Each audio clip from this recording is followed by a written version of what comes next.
அது தங்கம் வைரம் இதை எல்லாத்தையும் தாண்டி விலை மதிக்க முடியாத ஒரு திறனை ஒவ்வொரு குழந்தையுடைய உள்ள ஒதுக்கிட்டு அதை கண்டறிந்து தோண்டி எடுத்து செம்மைப்படுத்தி அந்த ஒவ்வொரு குழந்தையும் சில குழந்தைங்க பாத்தீங்களா ஆட்டம் அதாவது திருப்பி விடுற அளவுக்கு அழகா சொன்னாங்க. திருப்பி விடுற அளவுக்கு ஆடினாங்க. சில பேர் பார்த்த உடனே சில பொருட்களோட பேரை அதாவது அவர்கள் வயதுக்கு மிஞ்சிய திறமையை வெளிப்படுத்துறாங்க. இப்படிப்பட்ட அருமையான திறமையுள்ள குழந்தைகளை நாம நம்மளுடைய இந்த அலைபேசி பார்த்தீங்களா, இந்த அலைபேசிக்குள்ள இருக்கிற சில விளையாடக்கூடிய அந்த இதுல அவங்களுடைய வாழ்க்கைய முடக்கி கொடுக்கக்கூடாது. ஏன்னா இன்னைக்கு நிறைய வீடுகள்ல பெற்றோர்களாக நிறைய வீடுகள்ல அப்பா அம்மா இருவருமே வேலைக்கு போக வேண்டிய கட்டாயம், அதுவும் இந்த சென்னை மாதிரி பெருநகரங்கள்ல நாம அந்த மாதிரி நம்ம வாழ்க்கையை அமைத்துக் கொள்ள வேண்டிய கட்டாயத்தில் இருக்கிறோம். குழந்தைகளை பராமரிப்பது அதை விட முக்கியமான பணி. அதில் நாம் 1% கூட நம்மளுடைய பொறுப்பிலிருந்து விலக இயலாது. அதனால நீங்க நிறைய பெற்றோர்கள் இருக்கீங்க. அதை விட என்ன சந்தோஷமான விஷயம்னா நிறைய தாத்தா பாட்டிகள் குழந்தைகளோட தாத்தா பாட்டிகள் இங்க இருக்காங்க. அதனால குழந்தைகளை இதுபோல அலைபேசியில விளையாடுறதுக்கும் தொலைக்காட்சி என்று சொல்லக்கூடிய தொலைக்காட்சி வீட்டுல அந்த தொலைக்காட்சியும் நாம முதல்ல குழந்தைகள் இருக்கும்போது தொலைக்காட்சியில் வர்ற தொடர்களையோ வேறு நிகழ்ச்சிகளையோ பார்ப்பதை அவர்கள் முன்னிலையில் முதலில் தவிர்க்க வேண்டும். ஏன்னா பணி முடித்து நமக்கு கலைப்பாக வைத்துக் கொண்டிருக்கலாம். ஆனா அதை காரணமாக காட்டி விளையாட பயிர் எவ்வளவு திறமை உள்ளவர்கள் நாளை அவங்க ஒலிம்பிக் வரைக்கும் போய் சாதிக்கக்கூடிய திறமை உள்ள குழந்தைகள் இருக்காங்க. அவங்களுக்கு மைதானத்திலே காட்டாம விட்டோம்னா அவர்களுடைய திறமைகள் என்ன ஆகும்? அந்த விளையும் பயிர முறையை பின்னி இந்த மாதிரி ஆயிடும். அப்போ அவங்களுக்கு தேவையான வசதி வாய்ப்புகளை செய்து கொடுக்க வேண்டும். அதுக்காக செல்லம் கொடுக்கக்கூடாது. செல்லம் கொடுத்தா குழந்தைங்க கேட்டு போயிடுவாங்க. உங்களுக்கு நல்லா தெரியும், நான் யாரும் சொல்லிக் கொடுக்கிறேன்.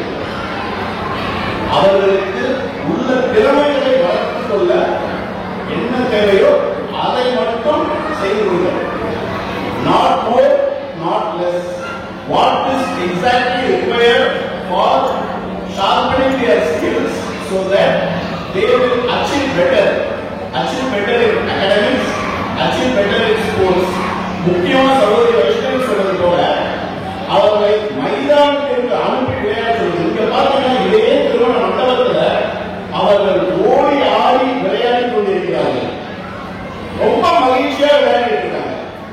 இவர்களுடைய மகிழ்ச்சிய ஒரு அலைபேசி முன்னாடி அந்த குழந்தைகிட்ட சொல்லுங்க. இப்ப அந்த குழந்தை ரொம்ப சின்ன குழந்தைங்க அவர்கிட்ட நேரவே நானே சொல்லுவேன். அவங்க அலைபேசிய பார்த்துட்டே இருந்தாங்கன்னா இல்லைன்னா நம்ம வச்சிருக்க மடிக்கணினி அது முன்னாடி அந்த கல்வி இவ்வளவு தூரத்தில் இருக்கும். நம்ம கண் பார்வையில இருக்கும். என்ன ஆகும்? நாளடைவில் கண் பார்வை குறைந்து மங்கி கண் பார்வை போகக்கூடிய அபாயம் இருக்கிறது. இது அந்த குழந்தைகளுக்கு தெரியாதது, தெரியவங்க நமக்கு நல்லா தெரியும். என்னை போல 50 வயதுக்கு மேற்கண்டவர்கள் இது போல கண்ணாடி போட்டா பரவாயில்ல. 4, 5, 6, 7, 8 வயது உள்ள குழந்தைகளுக்கு இது போல நம்ம ஒரு அவர்களுக்கு தூரத்து பார்வை கிட்டத்து பார்வை வரக்கூடிய ஒரு சூழ்நிலையை நம்ம ஏற்படுத்தி கொடுக்கலாமா? அவர்கள் கண் பார்வை பறிப்பதற்கு நாம் காரணமாக இருக்கலாமா என்று யோசித்து பாருங்கள். அதனால தொலைக்காட்சி வேண்டாம்.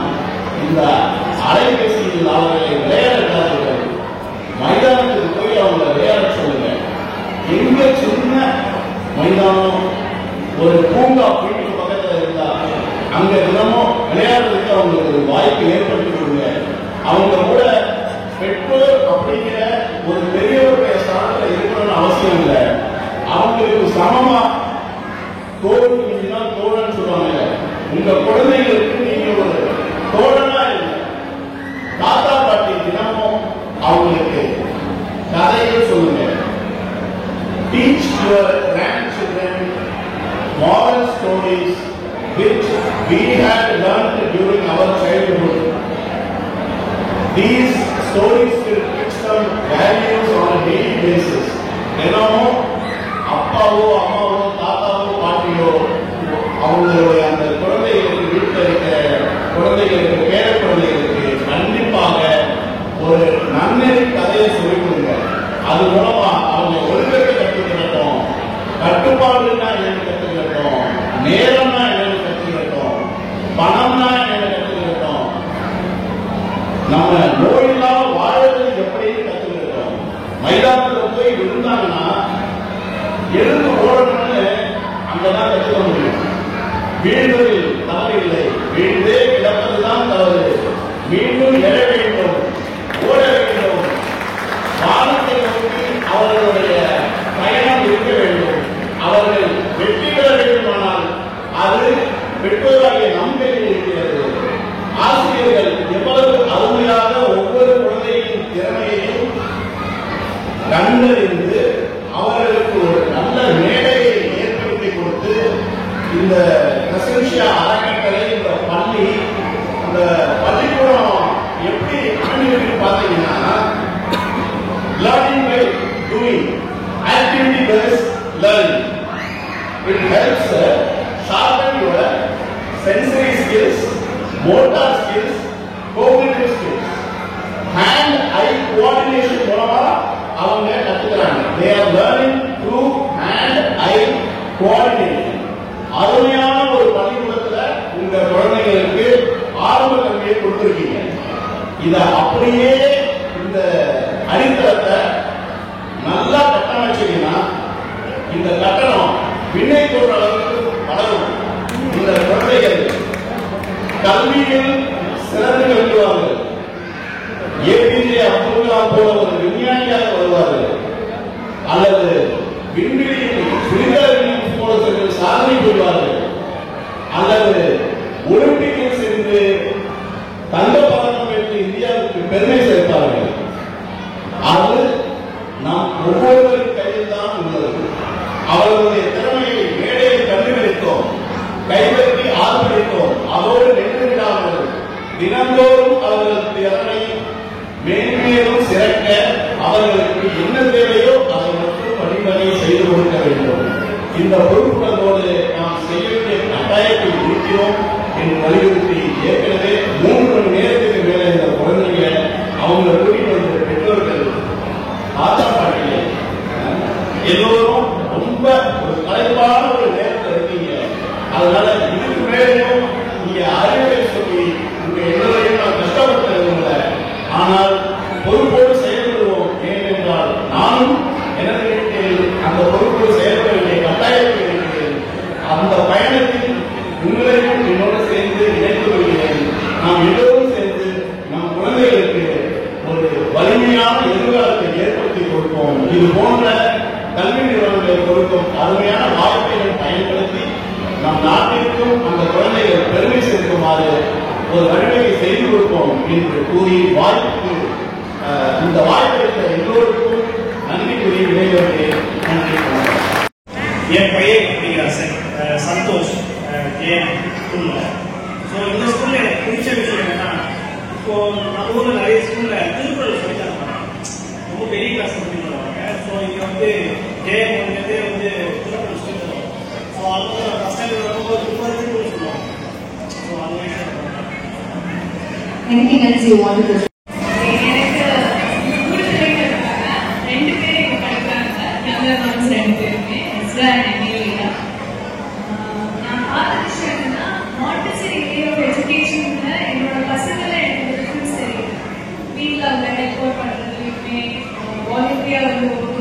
ஒரு விஷயம் செய்யறதுக்குமே எனக்கு அந்த டிஃபரன்ஸ்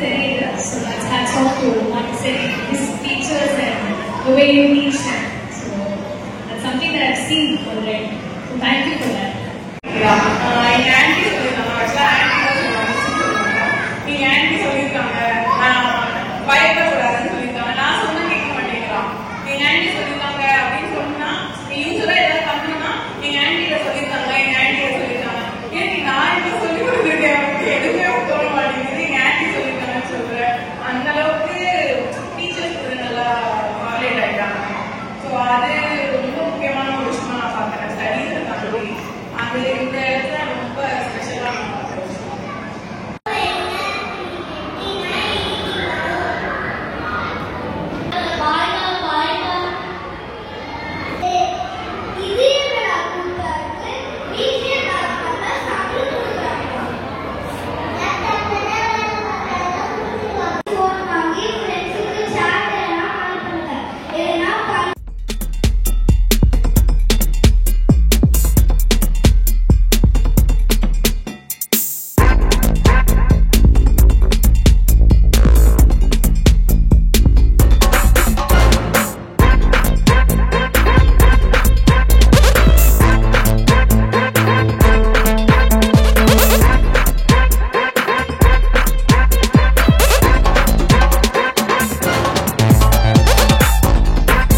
அவங்களோட விஷஸ் எல்லாருக்குமே பூர்த்தி செய்யணும் அப்படின்னு சொல்லி ரொம்ப ரொம்ப நன்றி சொல்லி there is an end to everything but we believe that there is never an end but always a beginning.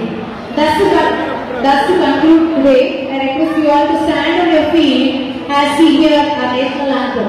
Please take rest and prepare for the same and come to school on Tuesday. Thank you very much. Thank you for your kind cooperation and staying with us till the end of the function. Thank you.